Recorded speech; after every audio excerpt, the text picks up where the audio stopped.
Velkommen her til Møns Klint. Møns Klint, det består af de her store hvide sider, og de hvide sider består af kridt. Og det kridt, det har været her siden dinosaurerne de levede for flere millioner år siden. Og det her kridt, det er noget, I bruger med at skrive på tavlerne med i jeres skole. Det siges, at inde i Klinten, der bor Klintekongen. Klintekongen, han er blevet set ridende på en sort hest.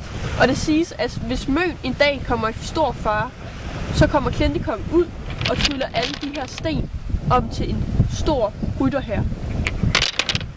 Hov, der er 2 fossiler her. Fossiler, det kan man også finde meget af på Møns Klint. 2 fossiler. Havet på Møns Klint, det er meget lyseblåt. Og det er der en ganske særlig grund. 2 meter på en strand. Det skyldes 2 hjerter i brand. 2 glæs af vand.